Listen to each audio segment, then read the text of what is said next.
नमस्कार बच्चों। तो कक्षा 12 के समस्त विद्यार्थी चित्रकला विषय के अपन आगे बात करते हैं। अपन ने कुछ समय पहले कुछ चैप्टर पढ़े थे। अब अर्धवार्षिक परीक्षा नहीं होने के कारण कुछ चैप्टर को हटा दिया गया है। लगभग 50% जो कोर्स है वही बचा है आपका। तो अपन आगे पढ़ते हैं।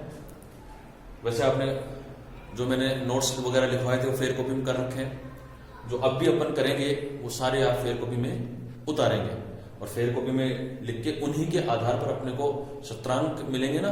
तो इसलिए अपने को पूरी जो अपनी फेयर कॉपी है उसमें सारे जो अपन नोट्स वगैरह पढ़ेंगे, आज से जो अपन स्टार्ट कर रहे हैं और भी चित्रकला विषय से आज से क्लास स्टार्ट कर रहे हैं अपन। तो जो भी आपके चैप्टर वगैरह हैं उनको अच्छे से लिखें अच्छी राइटिंग में, और जो भी स्कूल की गाइडलाइन है अपनी उसके अनुसार उनको रखें। उनके आधार पर अपने को शतरांक मिलेंगे। तो देखो एक बार थोड़ी सी अपन देख लेते हैं कौन सा चैप्टर हटा है कौन सा नहीं हटा है। देखो अपने पास में पहला चैप्टर था दक्षिणी शैली।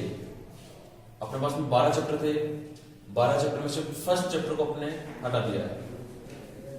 तो उसके बाद में बचा अपने 2 चैप्टर। दूसरा नंबर वो है अपने पास में जिसका नाम है मुगल शैली। तीसरा चैप्टर है जो है अपने पास में अभी, इसका नाम है राजस्थानी शैली। और राजस्थानी शैली के अलावा फिर है पहाड़ी शैली, वो भी अपने पास में चैप्टर है। और पहाड़ी शैली के बाद में जो चैप्टर आता है पहाड़ी शैली, इसमें आ गया मुगल शैली और इसमें है अपने राजस्थानी शैली और इसमें पहाड़ी शैली। ये तीनों शैलियों को रखा है बोर्ड ने, इन तीनों शैली को रखा है। इससे पहले अपने पास में जो दक्षिणी शैली थी उसको इन्होंने हटा दिया है। इसके बाद में जो 5 चैप्टर आता है जिसका नाम है कंपनी शैली। ठीक है, कंपनी शैली जो नाम था इसको भी आप हटा दिया गया। फर्स्ट चैप्टर को भी हटा दिया, इस 5th चैप्टर को भी हटा दिया गया। इसके बाद में जो 6वां चैप्टर है, 7वां चैप्टर है। जैसे 6वां चैप्टर था अपना पुनरुत्थान काल, 7वां चैप्टर था अपने आधुनिक कला और कलाकार, जिसमें अपन ने अपने को पढ़ना था। ये दोनों चैप्टर अपने पास है। इसके बाद 8वें चैप्टर को हटा दिया गया है। 8वें चैप्टर थे राजस्थान के जो आधुनिक कलाकार थे उनके बारे में 8वें चैप्टर में बताया गया था, वो सारे 8वें चैप्टर में से हटा दिया गया।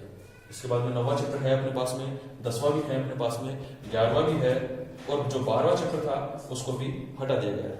जो 12वां चैप्टर था अपना उसको भी हटा दिया गया। 12वें चैप्टर का नाम था राजस्थान के आधुनिक मूर्तिकला। तो अपन ने लगभग ये 3 चैप्टर में से मुगल शैली लगभग पढ़ी हुई है अपनी। अपन ने पहले पढ़ा भी था मुगल शैली के बारे में, दक्षिण शैली के बारे में भी लगभग कुछ पढ़ा था। लेकिन अपन स्टार्ट करते हैं कोर्स के अनुसार जो बढ़िया जिसमें नंबरिंग मिले, अपने को नंबर अच्छे मिलते हैं जिस चैप्टर में से। जैसे चैप्टर नंबर 7 है अपने पास में, ये 4 नंबर का चैप्टर है। जो 7 चैप्टर है ये 4 नंबर का चैप्टर है और इस चैप्टर के आधार पर अपने को इस चैप्टर में से अपने को 4 नंबर, पहले के चैप्टर था सिर्फ 2 नंबर का था, इसको बढ़ा के 4 नंबर कर दिया। राजस्थानी शैली को, मुगल शैली को, इनको 3-3 नंबर का बनाया है। ठीक है, पहाड़ी शैली को 2.5 नंबर का बना दिया, 1 नंबर की थी, इसको 2 नंबर की थी, 3 नंबर का बना दिया इसको। ऐसे नंबरिंग इनको अलग अलग हो। जैसे ये चैप्टर कटे हैं तो इनके नंबर दूसरे चैप्टर में बढ़ गए। तो अपन 7th चैप्टर से स्टार्ट करेंगे। 7वां चैप्टर पहले और 7वां चैप्टर पहले पढ़ेंगे और 7वें चैप्टर के बाद में अपन 6वां, 7वां और उसके बाद में अपन लाइन से पढ़ते जाएंगे। तो अपन 7वें चैप्टर की बात करते हैं। देखो 7वें चैप्टर का नाम है अपना आधुनिक कला और कलाकार।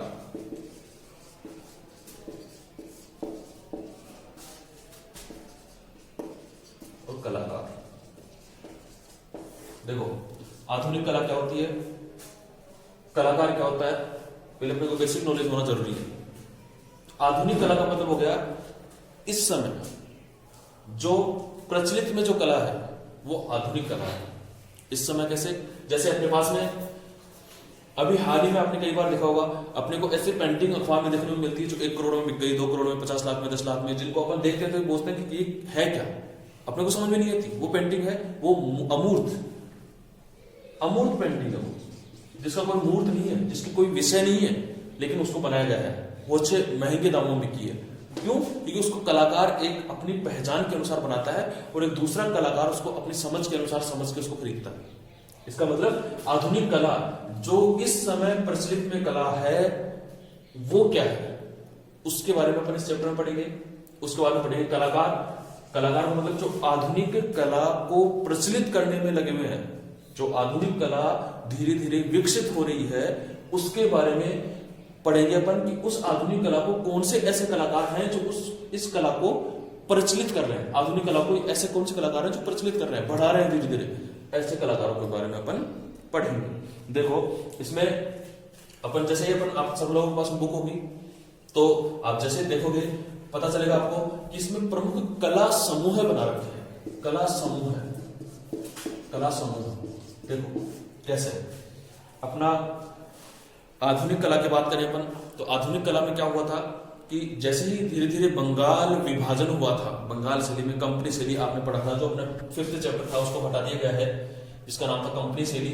तो कंपनी शैली में क्या हुआ था, ईस्ट इंडिया कंपनी जब भारत में लॉन्च हुई थी, जो यहाँ पर मुगल साम्राज्य था और मुगल साम्राज्य होने के कारण यहाँ का शासक था जहांगीर। जहांगीर से जब मुगल साम्राज्य के जो शासक जहांगीर थे उनसे जब पूछा गया कि यहाँ पर अपन एक कंपनी की स्थापना कर दें जिसके माध्यम से आपका भारत और भी विकसित होगा, जहांगीर ने उनको अपने लगान स्वरूप में, मेरे को भी लगान मिलेगा, भारत का विकास भी होगा, इसलिए उनको परमिशन दी कि आप यहाँ आकर और क्या कर सकते हो, अपनी ईस्ट इंडिया कंपनी की स्थापना कर सकते हो। मतलब एक विकसित करने के लिए उस कंपनी को यहाँ पर बुलाया गया था। धीरे धीरे अंग्रेजों ने उस कंपनी के माध्यम से भारत पर अच्छी पकड़ कर ली और पूरे भारत पर उनका ही आधिपत्य हो गया। पूरे अंग्रेज लोग यहाँ रहने लगे, भारत पूरे उनके वश में था। इस प्रकार जब उस समय ईस्ट इंडिया कंपनी वहां पर स्थापित थी, उस समय वहां के जो आसपास के कलाकार थे जो चित्र बनाते थे, हालांकि ये देखा जाए अपने तो आपने पढ़ा भी होगा पहले कि जब ये चित्रकला का स्वरूप सामने आया था तो ये ईस्ट इंडिया कंपनी के कारण ही आया था, क्योंकि वहां के जब आसपास के चित्रकार थे उन चित्रकारों ने देखा कि जैसे ही वो चित्र बनाना शुरू किए और उनके किसी कच्चे माल में एक किसी अच्छे आर्टिस्ट का बनाया हुआ चित्र इंग्लैंड चला गया, और जब इंग्लैंड गया तो उस इंग्लैंड वाले ने किसी ने वो चित्र देखा तो उन्होंने कहा कि वहां के कलाकारों में इतना अभी नॉलेज है कि वो बगैर देखे ऐसा चित्र कैसे बना सकते हैं। तो वहां की भारत की जो कलाकारी है उसको देखा जाए, उसको निखारा जाए। तो ईस्ट इंडिया कंपनी के माध्यम से कुछ लोग वहां से कुछ आर्टिस्ट आए, जैसे एनक्वेंसी एक कलाकार थे वो आए, एक हैदर कलाकार थे वो आए, ऐसे 2-3 कलाकार वहां के जो इंग्लैंड के थे वो यहाँ आए और भारत में आकर और उन्होंने सोचा ईस्ट इंडिया कंपनी के आसपास में कि हमें ऐसा क्या करना चाहिए जिससे कि आसपास के कलाकार सारे समाहित हों। तो उन्होंने सन 1850 में एक मद्रास में, जो हाल ही में जिसको चेन्नई कहा जाता है, मद्रास में प्रथम कला महाविद्यालय की स्थापना की थी। कला विद्यालय, प्रथम कला विद्यालय, पहली बार कला विद्यालय की स्थापना की गई थी। कहां पर? मद्रास में, जिसको आधुनिक नाम चेन्नई कहा जाता है। उसमें 1850 में एक कला विद्यालय की स्थापना की गई, जिसमें आसपास के सभी कलाकारों को सिर्फ कला शिक्षा दी जाती थी, सिर्फ कला शिक्षा, कि कैसे चित्र अपन बना सकते हैं और कैसे अपन चित्रों का निर्माण कर सकते हैं। धीरे धीरे यहां से विकसित होकर और उसके बाद में और भी अनेक कला संस्थाएं बनती गई और कला संस्थाओं के माध्यम से भारत में कला का विकास होता गया। लेकिन अचानक जब बंगाल का विभाजन हुआ या कुछ ऐसी त्रुटियां आई जिसकी वजह से कलाकारों को नुकसान होने लगा, तो कलाकार अपने क्षेत्र के सभी कलाकार मिलकर एक समूह का निर्माण करने लगे। जैसे 10 कलाकार थे, 10 कलाकार अपने समूह में न होकर अलग अलग थे।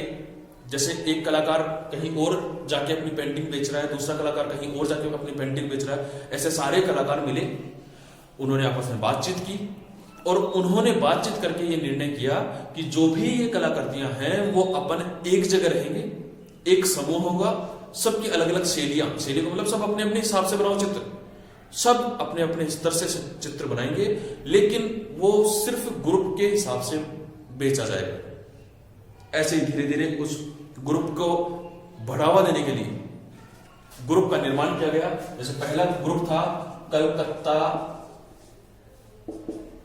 कला समूह।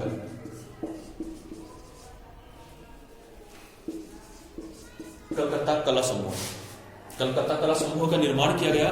तो कलकत्ता कला समूह में उन्होंने कैसे, कलाकार सारे मिले, सारे कलाकार आधुनिक कलाकार थे, इन्होंने आपस में राय की, ये आपस में मिले, इन्होंने राय की कि हमें एक ही ग्रुप बनाना है, सब लोग एक ग्रुप बना के उसमें रहेंगे। जैसे 150 कलाकारों का एक ग्रुप हो गया, 150 कलाकारों का एक ग्रुप हो गया, 150 कलाकारों का एक ग्रुप हो गया, ऐसे बहुत से ग्रुप हैं इस समय भी अपने पास में जो अलग अलग कलाकार काम कर रहे हैं। तो इन कलाकारों को अपन ने देखेंगे, अभी पढ़ते हैं इनके। ठीक, तो अपन आगे इसके बारे में चैप्टर के बारे में पढ़ते हैं। 7 चैप्टर अपन पढ़ रहे हैं। पहला अपन ने देखो, अपन चैप्टर स्टार्ट कर रहे हैं। अपन ने चैप्टर स्टार्ट किया है कि 1940 का जो दशक था, 1940 का दशक था, ये दशक भारतीय चित्रकला के लिए बहुत महत्वपूर्ण था। भारतीय चित्रकला में इस समय बहुत महत्वपूर्ण परिवर्तन आए, और परिवर्तन के साथ साथ ही जैसे अपन ने पढ़ा कि आधुनिक चित्रकला, तो परिवर्तन कैसे हुए, आधुनिक जो कलाकार थे वो अपनी शैली में निर्माण करने लगे थे। पहले किसी के दबाव में आकर कुछ भी ऐसे चित्र बनाते थे, जैसे कैसे भारतीय संस्कृति के हिसाब से ही चित्र बनाने पड़ेंगे। माता, अगर माता दुर्गा माता का कोई चित्र बनाना है वो उसी हिसाब से बनाएगा, कोई हनुमान जी के चित्र उसी हिसाब से बनाएगा। मतलब एक पीढ़ी दर पीढ़ी चल रही थी। लेकिन धीरे धीरे 1940 का दशक ऐसा आया कि उसमें आधुनिक कला का समावेश हो गया। आधुनिक कला का कैसे, कि आधुनिक कलाकार ऐसा सोचने लगे कि हम अपनी मर्जी के मालिक हैं, हम अपनी मर्जी से चित्र बनाएंगे, चाहे कैसा भी बनाए। तो आधुनिक कला कलाकार के अनुरूप परिवर्तन हो गया उसके अंदर, और इस हिसाब से 1940 का दशक महत्वपूर्ण है। तो अपन कलाकार की भी बात करते हैं, धीरे धीरे कलाकारों की ग्रुपों की बात करते हैं।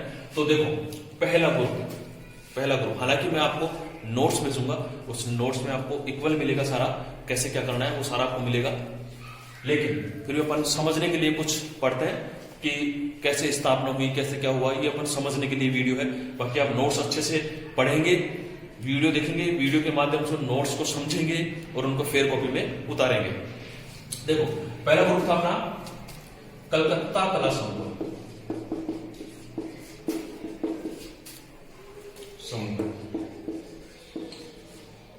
कलकत्ता कला समूह, देखो कलकत्ता कला समूह था, इसका निर्माण पिछली बात तक कलकत्ता में हुआ होगा, ठीक है।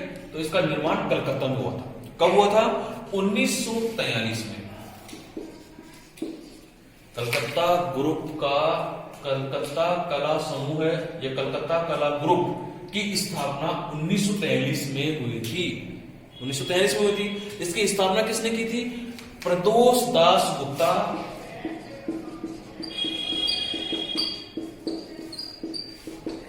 और दूसरा था विनोद मजूमदार। ये दो ऐसे कलाकार थे जो कलकत्ता में एक ऐसे समूह की स्थापना की जिन्होंने, जिसके माध्यम से आधुनिक कला का प्रचलन और तीव्र गति से बढ़ा। और इसके माध्यम से ही अपन समझेंगे कि कैसे इन दो कलाकारों ने एक ग्रुप की स्थापना की। क्या उनके दिमाग में ऐसी बात है कि उन्होंने एक ग्रुप की स्थापना कर दी, वो अपन इस पूरे समूह के बारे में जब पढ़ेंगे तब पढ़ेंगे। देखो, जो ये प्रदोष दास गुप्ता थे, ये ब्रिटेन से मूर्तिकला का, ये जो प्रदोष दास गुप्ता थे, ये ब्रिटेन में मूर्तिकला का अध्ययन करते थे। मूर्तिकला का अध्ययन करके आए थे भारत में प्रदोष दास गुप्ता। अब वहां क्या था, लंदन ग्रुप, ब्रिटेन से आए थे, तो ब्रिटेन में क्या था, एक लंदन नामक एक ग्रुप चल रहा था, सक्रिय था उस टाइम। कहने का मतलब देखो, आप समझो, प्रदोष दास गुप्ता जो थे वो लंदन ब्रिटेन में रहते थे, वहां पे वो मूर्तिकला का अध्ययन करते थे। तो वहां जब वो मूर्तिकला का अध्ययन कर रहे थे तो वो ब्रिटेन में घूमे, तो उनको पता चला कि वहां पर एक कलाकारों का एक ग्रुप बना हुआ था, बहुत बड़ा। उस ग्रुप का नाम था लंदन ग्रुप। उन्होंने सोचा कि अगर मैं भारत में जाता हूं और भारत में मैं ऐसे ही एक ग्रुप की स्थापना करता हूं तो उस ग्रुप में अपने को बहुत सारे फायदे हो सकते हैं और भारत की कला को भी आगे बढ़ाया जा सकता है, भारतीय कला का प्रचार प्रसार किया जा सकता है। इस माध्यम से उन्होंने 1943 में निरोध मजूमदार को साथ लेके और एक ग्रुप की स्थापना कर दी जिसका नाम था कलकत्ता कला समूह।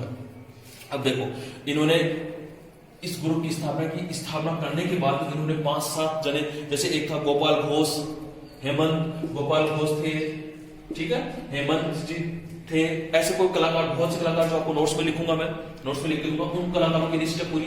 उन्होंने इन कलाकारों को इसमें ऐड किया, जोड़ा अपने आप में, और जोड़कर और फिर एक बहुत बड़े ग्रुप का निर्माण कर दिया।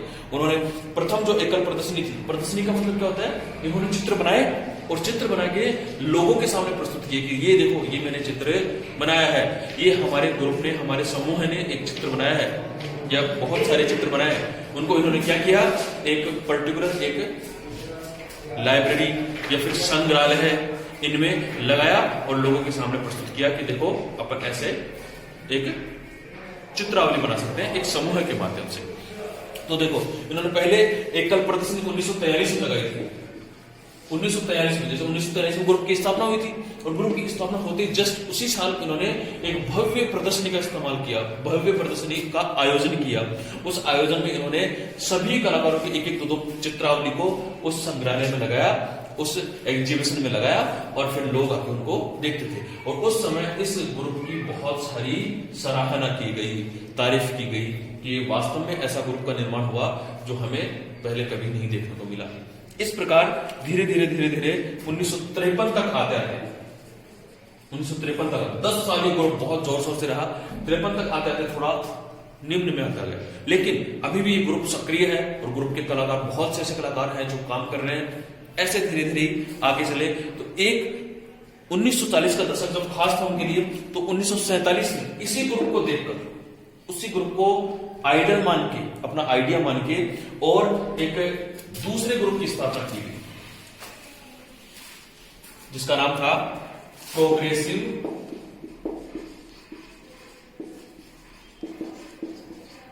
Progressive artist group.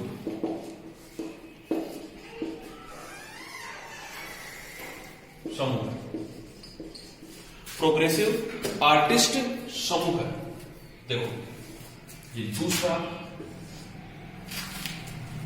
बहुत बड़ा एक समूह था जिसमें भारत के जो दिग्गज चित्रकार थे, बहुत बड़े चित्रकार थे, वो भी इस ग्रुप में समाहित हुए। इस ग्रुप को अपने आप को ऐड किया और एक समूह के रूप में बहुत बड़ा एक समूह बनाया, जिसके माध्यम से लोगों के सामने भारतीय चित्रकला को उजागर कर सके। देखो इस 1940 का दशक इस क्षेत्र में महत्वपूर्ण था। 40वां दशक चल रहा था, 40वें दशक में चित्रकला की दृष्टि से महत्वपूर्ण था। इसका निर्माण 1947 में किया गया। प्रोग्रेसिव आर्टिस्ट ग्रुप का निर्माण 1947 में किया गया। सूजा रजा आरा,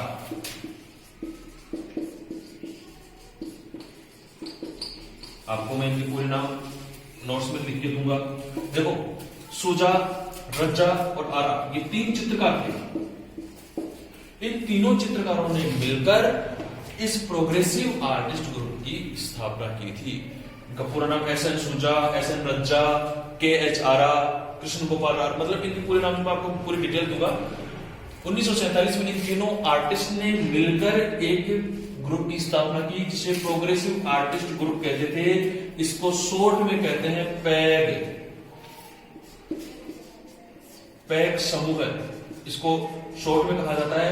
बहुत से बार आज तक ऐसा लगभग ऐसा कोई एग्जाम नहीं गया होगा जिसमें इस ग्रुप से संबंधित कोई क्वेश्चन नहीं आया हो। इस ग्रुप से संबंधित हर एग्जाम में एक ना एक क्वेश्चन जरूर आता है, अब भी आएगा, ये गारंटी। आए कैसे का प्रोग्रेसिव आर्टिस्ट ग्रुप की स्थापना कब व किसने की? 1947 में सूजा रज्जा आर। किसने की? 1947 में सूजा रज्जा आर। दूसरा क्वेश्चन कैसे आएगा? पैग समूह का पूरा नाम क्या था? ये पैग समूह का पूरा नाम क्या है? प्रोग्रेसिव आर्टिस्ट समूह या ग्रुप, प्रोग्रेसिव आर्टिस्ट ग्रुप। मतलब इन दोनों को आप देखो, ये पैग कैसे पढ़ा है? ये इंग्लिश के नाम से है, पी प्रोग्रेसिव आर्टिस्ट ए समूह, यहां ग्रुप लिख सकते हैं अपन, ग्रुप जी पैग। इस पैक से ये पैक बना और इस पैक से ये प्रोग्रेसिव बना, प्रोग्रेसिव आर्टिस्ट ग्रुप। कुल मिला के प्रोग्रेसिव आर्टिस्ट ग्रुप यह जो समूह है, ग्रुप है, उसकी स्थापना 1947 में शुजा रजा आरा ने की थी। इसको शॉर्ट में अपन पैक कहते हैं। पैक का पूरा नाम प्रोग्रेसिव आर्टिस्ट ग्रुप है। ये आपको अपने आप याद रखना है और नोट्स में भी लिखना है। नोट्स में आपको मिल जाएंगे। देखो जैसे शुजा रजा आरा ने इसका कलाकारों ने इस ग्रुप को आयोजित किया, इस ग्रुप को बनाया 1947 में। उसके बाद इसमें धीरे धीरे करके इसमें 5-6 कलाकार और जुड़ते गए, 6 कलाकार और जुड़ते गए और ऐसे जुड़ते जुड़ते इसमें बहुत सारे कलाकारों का समावेश इस ग्रुप में हो गया। बाद में जब बाहरी कलाकार हरमेन वेड्स हैं, ठीक है, और हार्टवेल हैं, ऐसे बाहरी बहुत से कलाकार थे जो यहाँ आए भारत में, और भारत में आकर और यहाँ की चित्रकला को, इस समूह की चित्रकला को देखकर वो प्रभावित हुए और लोगों से कहने लगे कि भारतीय चित्रकला इज द पावरफुल आर्ट, मतलब बहुत शक्तिशाली चित्रकला। इस हिसाब से धीरे धीरे इसमें परिवर्तन होता गया। इसके बाद में जैसे प्रोग्रेसिव आर्टिस्ट ग्रुप है, प्रोग्रेसिव आर्टिस्ट ग्रुप का जो सामाजिक विषयों घटनाओं के चित्र, जो इनका मुख्य विषय रहा होगा, मुख्य विषय जो क्या था, वो सामाजिक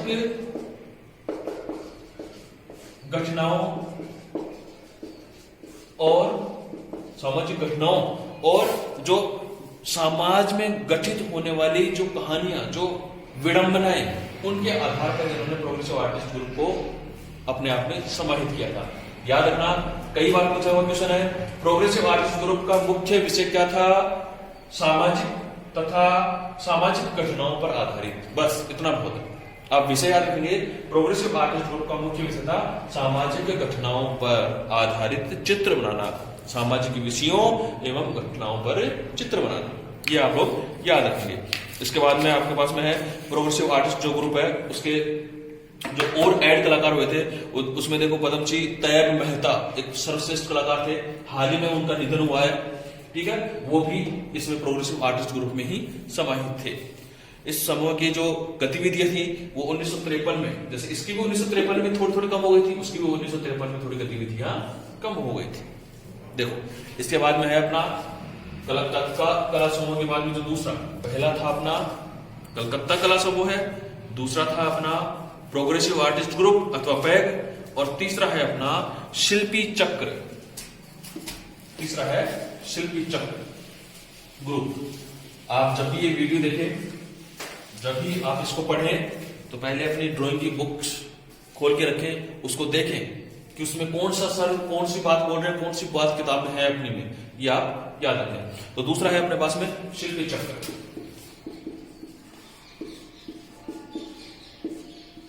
शिल्पी चक्र, अब देखो शिल्पी चक्र, कला जीवन को प्रदीप्त करती है। शिल्पी चक्र का जो मुख्य वर्ण था वो था जीवन को प्रदीप्त करती है।